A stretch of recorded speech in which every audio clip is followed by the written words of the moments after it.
ठाकुर प्रद्युम्न सिंह एक प्रतिष्ठित वकील थे और अपने हौसले और हिम्मत के लिए सारे शहर में मशहूर। उनके दोस्त अक्सर कहा करते कि अदालत की इजलास में उनके मर्दाना कमाल ज़्यादा साफ तरीके पर जाहिर हुआ करते हैं। इसी की बरकत थी कि बावजूद इसके कि उन्हें शायद ही कभी किसी मामले में सुरखरुई हासिल होती थी, उनके मुवक्किलों की भक्ति भावना में ज़रा भर भी फर्क नहीं आता था। इंसाफ की कुर्सी पर बैठने वाले बड़े लोगों की निडर आज़ादी पर किसी प्रकार का संदेह करना पाप ही क्यों न हो, मगर शहर के जानकार लोग एलानिया कहते थे कि ठाकुर साहब जब किसी मामले में जिद पकड़ लेते हैं तो उनका बदला हुआ तेवर और तमतमाया हुआ चेहरा इंसाफ को भी अपने वश में कर लेता है। एक से ज्यादा मौक़ों पर उनके जीवट और जिगर ने वे चमत्कार कर दिखाए थे जहां की इंसाफ और कानून के जवाब दे दिया। इसके साथ ही ठाकुर साहब मर्दाना गुणों के सच्चे जौहरी थे। अगर मुवक्किल को कुश्ती में कुछ पैठ हो तो यह जरूरी नहीं था कि वह उनकी सेवाएं प्राप्त करने के लिए रुपया पैसा दे।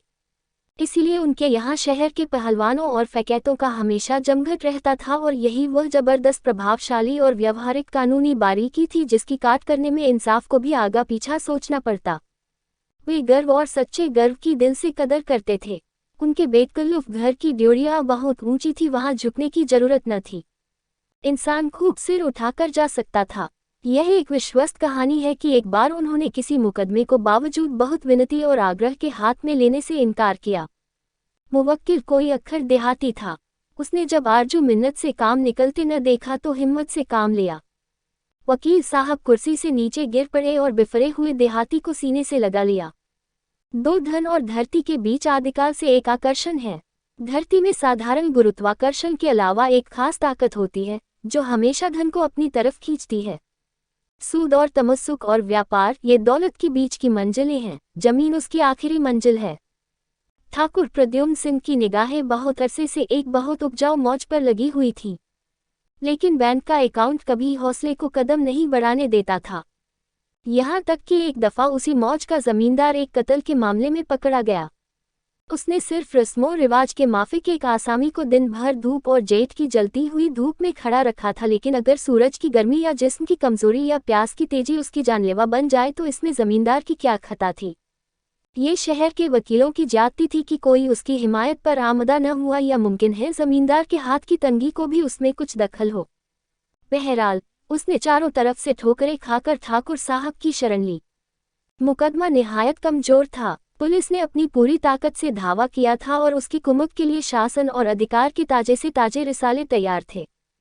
ठाकुर साहब अनुभवी सपेरों की तरह सौंप के बिल में हाथ नहीं डालते थे, लेकिन इस मौके पर उन्हें सूखी मसलहत के मुकाबले में अपनी मुरादों का पल्ला झुकता हुआ नजर आया। जमींदार को इत्मीनान दिलाया और वकालतनामा दाखिल कर दिया और फिर इस तरह जी जान से मुकदमे की पैरवी की। कुछ इस तरह जान लड़ाई की मैदान से जीत का डंका बजाते हुए निकले।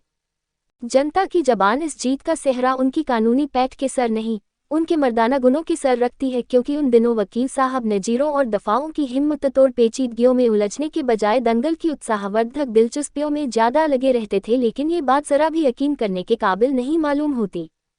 ज्यादा जानकार लोग कहते हैं कि अनार के बमगोलों और सेब और अंगूर की गोलियों ने पुलिस के इस पुरशोर हमले को तोड़कर बिखेर दिया। गरज की मैदान हमारे ठाकुर साहब के हाथ रहा। जमींदार की जान बची। मौत के मुंह से निकल आया, उनके पैरों पर गिर पड़ा और बोला, ठाकुर साहब, मैं इस काबिल तो नहीं कि आपकी खिदमत कर सकूं। ईश्वर ने आपको बहुत कुछ दिया है, लेकिन कृष्ण भगवान ने गरीब सुदामा के सूखे चावल खुशी से कबूल किए थे। मेरे पास बुजुर्गों की यादगार छोटा सा वीरान मौजा है, उसे आपकी भेंट करता हूँ। आपके लायक तो नहीं, लेकिन मेरी खातिर इसे कबूल कीजिए। मैं आपका जस कभी न भूलूंगा। वकील साहब फड़क उठे। 2-4 बार निष्प्रह बैरागियों की तरह इनकार करने के बाद इस भेंट को कबूल कर लिया। मुंह मौगी मुराद मिली। 3 इस मौज के लोग बेहद सरदश और झगड़ालू थे, जिन्हें इस बात का गर्व था कि कभी कोई जमींदार उन्हें बस में नहीं कर सका। लेकिन जब उन्होंने अपनी बागडोर प्रद्युम्न सिंह के हाथों में जाते देखी तो चौकियां भूल गए। एक बदलगाम घोड़े की तरह सवार को कनखियों से देखा, कनौतियां खड़ी की, कुछ हिनहिनाए और तब गर्दनें झुका दी। समझ गए कि यह जिगर का मजबूत आसन का पक्का शहसवार है। आषाढ़ का महीना था। किसान गहने और बर्तन बेच बेचकर बैलों की तलाश में दर बदर फिरते थे। कौवों की बूढ़ी बनियान नवेली दुल्हन बनी हुई थी और फाका करने वाला कुम्हार बारात का दूल्हा था। मजदूर मौके के बादशाह बने हुए थे। टपकती हुई छतें उनकी कृपा दृष्टि की राह देख रही थी। घास से ढके हुए खेत उनके ममतापूर्ण हाथों के मुहताज, जिसे चाहते थे बसाते थे, जिस चाहते थे उजाड़ते थे। आम और जामुन के पेड़ों पर आठों पहर निशानेबाज मनचले लड़कों का धावा रहता था। बूढ़े गर्दनों में झोलियां लटकाए पहर रात से टपके की खोज में घूमते नजर आते थे, जो बुढ़ापे के बावजूद भोजन और जाप से ज्यादा दिलचस्प और मजेदार काम था। नाले पुरशोर, नदियां अथाह, चारों तरफ हरियाली और खुशहाली। इन्हीं दिनों ठाकुर साहब मौत की तरह, जिसके आने की पहले से कोई सूचना नहीं होती, गांव में आए। एक सजी हुई बारात थी, हाथी और घोड़े और साज सामान, लठैतों का एक रिसाला सा था। गांव ने ये तुमतलाक और आन बान देखी तो रहे सहे होश उड़ गए। घोड़े खेतों में ऐरने लगे और गुंडे गलियों में। शाम के वक्त ठाकुर साहब ने अपने असामियों को बुलाया और बुलंद आवाज में बोले, मैंने सुना है कि तुम लोग सरकश हो और मेरी सरकशी का हाल तुमको मालूम ही है। अब ईंट और पत्थर का सामना है, बोलो क्या मंजूर है। एक बूढ़े किसान ने बेद के पेड़ की तरह कांपते हुए जवाब दिया, सरकार आप हमारे राजा हैं, हम आपसे ऐठ कर कहाँ जाएंगे। ठाकुर साहब तेवर बदलकर बोले, तो तुम लोग सबके सब कल सुबह तक 3 साल का पेशगी लगान दाखिल कर दो और खूब ध्यान देकर सुन लो कि मैं हुक्म को दोहराना नहीं जानता, वरना मैं गौ में हल चलवा दूंगा और घरों को खेत बना दूंगा। सारे गौरों में कोहराम मच गया। 3 साल का पेशगी लगान और इतनी जल्दी जुटाना असंभव था। रात इसी हैस बैस में कटी। अभी तक आरजू मिन्नत के बिजली जैसे असर की उम्मीद बाकी थी। सुबह बड़ी इंतजार के बाद आई तो प्रलय बनकर आई। एक तरफ तो जोर जबरदस्ती और अन्याय अत्याचार का बाजार गर्म था, दूसरी तरफ रोती हुई आंखों, सरदाहों और चीख पुकार का, जिन्हें सुनने वाला कोई न था। गरीब किसान अपनी अपनी पोटलियां लादे, बेकस अंदाज से ताकते, औखे में याचना भरे बीवी बच्चों को साथ लिए रोते बिलखते किसी अज्ञात देश को चले जाते थे। शाम हुई तो गांव उजड़ गया। यह खबर बहुत जल्द चारों तरफ फैल गई। लोगों को ठाकुर साहब के इंसान होने पर संदेह होने लगा। गांव वीरान पड़ा हुआ था, कौन उसे आबाद करे, किसके बच्चे उसकी गलियों में खेलें, किसकी औरतें कुओं पर पानी भरें। राह चलते मुसाफिर तबाही का ये दृश्य आंखों से देखते और अफसोस करते। नहीं मालूम उन वीराने देश में पड़े हुए गरीबों पर क्या गुजरी। जो मेहनत की कमाई खाते थे और सर उठाकर चलते थे, अब दूसरों की गुलामी कर रहे हैं। इस तरह पूरा साल गुजर गया। तब गांव के नसीब जागे। जमीन उपजाऊ थी, मकान मौजूद। धीरे धीरे जुल्म की यह दास्तान फीकी पड़ गई। मनचले किसानों की लोभ दृष्टि उस पर पड़ने लगी। बला से जमींदार जालिम है, बेरहम है, सख्तियां करता है, हम उसे मना लेंगे।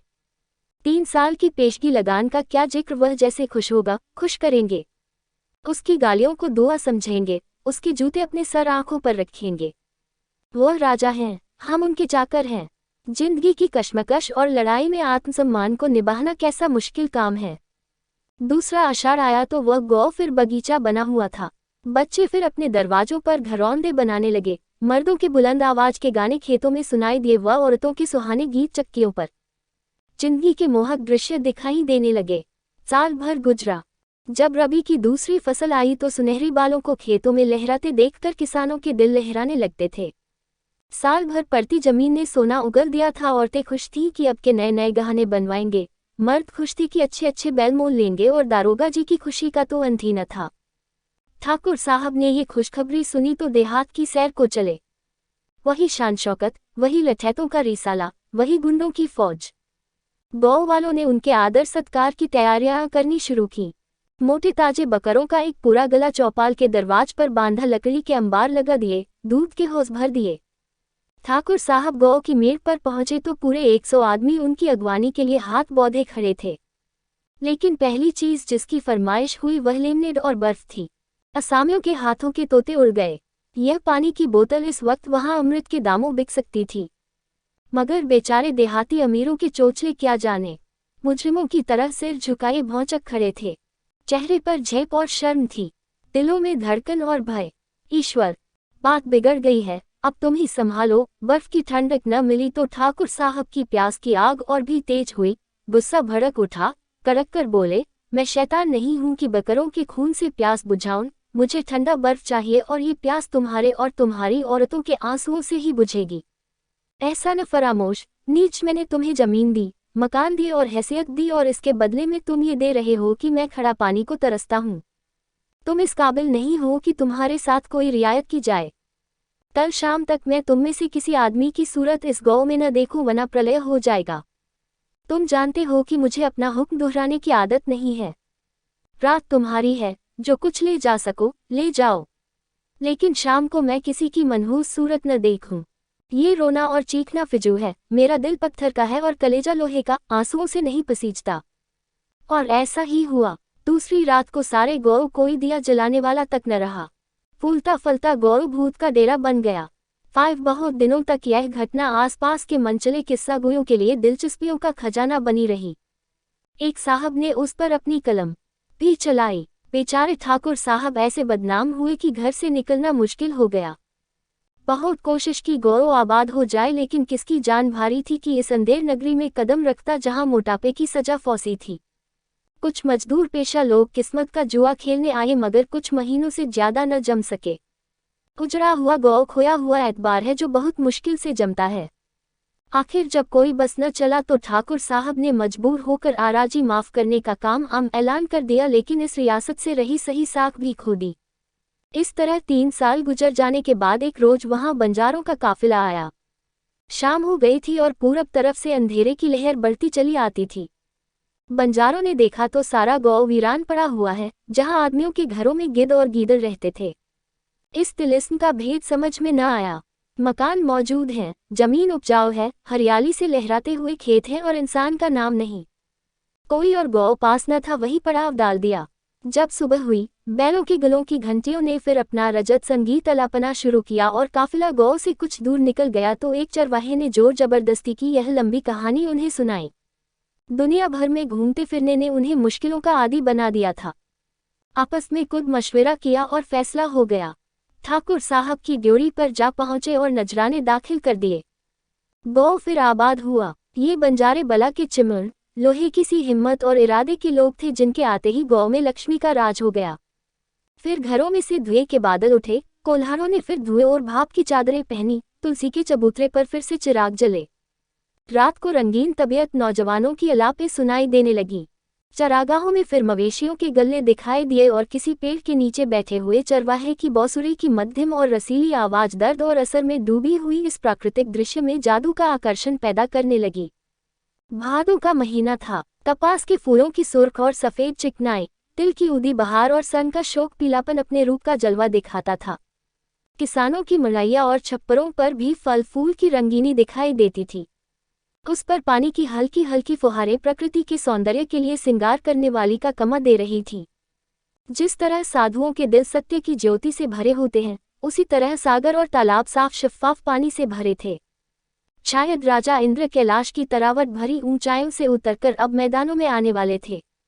इसीलिए प्रकृति ने सौंदर्य और सिद्धियों और आशाओं के भी भंडार खोल दिए थे। वकील साहब को भी सैर की तमन्ना ने गुदगुदाया। हमेशा की तरह अपने रईसाना ठाट बाट के साथ गांव में आ पहुंचे। देखा तो संतोष और निश्चिंतता के वरदान चारों तरफ स्पष्ट थे। 6 गांव वालों ने उनके शुभागमन का समाचार सुना, सलाम को हाजिर हुए। वकील साहब ने उन्हें अच्छे अच्छे कपड़े पहने, स्वाभिमान के साथ कदम मिलाते हुए देखा। उनसे बहुत मुस्कुराकर मिले, फसल का हाल चाल पूछा। बूढ़े हरदास ने एक ऐसे लहजे में जिससे पूरी जिम्मेदारी और चौधरपे की शान टपकती थी, जवाब दिया, हुजूर के कदमों की बरकत से सब चैन है। किसी तरह की तकलीफ नहीं, आपकी दी हुई नेमत खाते हैं और आपका जस गाते हैं। हमारे राजा और सरकार जो कुछ हैं, आप हैं और आपके लिए जान तक हाजिर है। ठाकुर साहब ने तेवर बदलकर कहा, मैं अपनी खुशामद सुनने का आदी नहीं हूँ। बूढ़े हरदास के माथे पर बल पड़े, अभिमान को चोट लगी। बोला, मुझे भी खुशामद करने की आदत नहीं है। ठाकुर साहब ने ऐंठकर जवाब दिया, तुम्हें रईसों से बात करने की तमीज नहीं। ताकत की तरह तुम्हारी अक्ल भी बुढ़ापे की भेंट चढ़ गई। हरदास ने अपने साथियों की तरफ देखा। गुस्से की गर्मी से सबकी आंख फैली हुई और धीरज की सर्दी से माथे सिकुड़े हुए थे। बोला, हम आपकी रैयत हैं, लेकिन हमको अपनी आबरू प्यारी है और चाहे आप जमींदार को अपना सिर दे दे, आबरू नहीं दे सकते।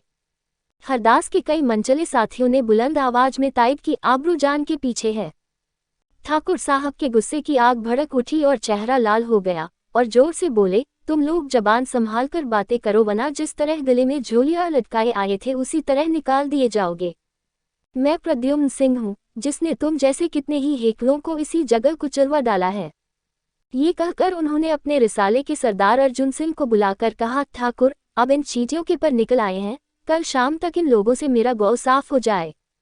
हरदास खड़ा हो गया, गुस्सा अब चिनगारी बनकर आंखों से निकल रहा था। बोला, हमने इस गौ को छोड़ने के लिए नहीं बसाया है। जब तक जिएंगे इसी गौ में रहेंगे, यही पैदा होंगे और यही मरेंगे। आप बड़े आदमी हैं और बड़ों की समझ भी बड़ी होती है। हम लोग अक्खर गवार हैं। नाहक गरीबों की जान के पीछ मत पड़िए, खून खराबा हो जाएगा। लेकिन आपको यही मंजूर है तो हमारी तरफ से आपके सिपाहियों को चुनौती है, जब चाहे दिल के अरमान निकाल लें। इतना कहकर ठाकुर साहब को सलाम किया और चल दिया। उसके साथी गर्व के साथ अकड़ते हुए चले। अर्जुन सिंह ने उनके तेवर देखे, समझ गया कि यह लोहे के चने हैं, लेकिन शोहदों का सरदार था, कुछ अपने नाम की लाज थी। दूसरे दिन शाम के वक्त जब रात और दिन में मुठभेड़ हो रही थी, इन दोनों जमातों का सामना हुआ। फिर वह धौल धप्पा हुआ कि जमीन थर्रा गई। जवानों ने मुंह के अंदर वह माँ के दिखाए कि सूरज डर के मारे पश्चिम में जा छिपा। तब लाठियों ने सिर उठाया, लेकिन इससे पहले कि वो डॉक्टर साहब की दुआ और शुक्रिया की मुस्तहक हो, अर्जुन सिंह ने समझदारी से काम लिया। ताहम उनके चंद आदमियों के लिए गुड़ और हल्दी पीने का सामान हो चुका था। वकील साहब ने अपनी फौज की यह बुरी हालतें देखी, किसी के कपड़े फटे हुए, किसी के जिस्म पर गर्द जमी हुई, कोई हांफते हांफते बेदम। खून बहुत कम नजर आया, क्योंकि यह एक अनमोल चीज है और इसे डंडों की मार से बचा लिया गया। तो उन्होंने अर्जुन सिंह की पीठ ठोकी और उसकी बहादुरी और जौबाजी की खूब तारीफ की। रात को उनके सामने लड्डू और इमरतियों की ऐसी वर्षा हुई कि ये सब गर्द गुबार धुल गया। सुबह को इस रिसाले ने ठंडे ठंडे घर की राह ली और कसम खा गई कि अब भूलकर भी इस गौ का रुख न करेंगे। तब ठाकुर साहब ने गौ के आदमियों को चौपाल में तलब किया। उनके इशारे की देर थी, सब लोग इकट्ठे हो गए। अख्तियार और हुकूमत अगर घमंड की मसनत से उतर आए तो दुश्मनों को भी दोस्त बना सकती है। जब सब आदमी आ गए तो ठाकुर साहब एक एक करके उनसे बगलगीर हुए और बोले, मैं ईश्वर का बहु ऋणी हूं कि मुझे गौ के लिए जिन आदमियों की तलाश थी वह लोग मिल गए। आपको मालूम है कि यह गौ कई बार उजड़ा और कई बार बसा। उसका कारण यही था कि वे लोग मेरी कसौटी पर पूरे न उतरते थे। मैं उनका दुश्मन नहीं था, लेकिन मेरी दिली आरजू ये थी कि इस गौ में वे लोग आबाद हों जो उनका मर्दों की तरह सामना करें, जो अपने अधिकारों और रियातों की मर्दों की तरह हिफाजत करें, जो हुकूमत की गुलाम न हो, जो रोब और अख्तियार की तेज निगाह देखकर बच्चों की तरह डर से सहम न जाए। मुझे इत्मीनान है कि बहुत नुकसान और शर्मिंदगी और बदनामी के बाद मेरी तमन्नाएं पूरी हो गईं। मुझे इत्मीनान है कि आप उल्टी हवाओं और ऊंची ऊंची उठने वाली लहरों का मुकाबला कामयाबी से करेंगे। मैं आज इस गौ से अपना हाथ खींचता हूँ। आज से यह आपकी मिल्कियत है, आप ही इसके जमींदार और मालिक हैं। ईश्वर से मेरी यही प्रार्थना है कि आप फले फूले और सरसब्ज हों। इन शब्दों ने दिलों पर जादू का काम किया। लोग स्वामी भक्ति के आवेश से मस्त होकर ठाकुर साहब के पैरों से लिपट गए और कहने लगे, हम आपके कदमों से जीते जी जुदा न होंगे। आपका सा कद्रदान और रियाया परवर बुजुर्ग हम कहाँ पाएंगे। वीरों की भक्ति और सहानुभूति, वफादारी और एहसान का एक बड़ा दर्दनाक और असर पैदा करने वाला दृश्य आंखों के सामने पेश हो गया। लेकिन ठाकुर साहब अपने उदार निश्चय पर दृढ़ रहे और 50 साल से ज्यादा गुजर गए हैं। लेकिन उन्हीं बंजारों के वारिस अभी तक मौजा साहसगंज के माफीदार हैं। औरतें अभी तक ठाकुर प्रद्युम्न सिंह की पूजा और मिन्नतें करती हैं और गो अब इस मौज के कई नौजवान दौलत और हुकूमत की बुलंदी पर पहुंच गए हैं, लेकिन बूढ़े और अक्खर हरदास के नाम पर अब भी गर्व करते हैं। और भादो सुदी एकादशी के दिन अभी उसी मुबारक फतेह की यादगार में जश्न मनाए जाते हैं। जमाना अक्टूबर 1913।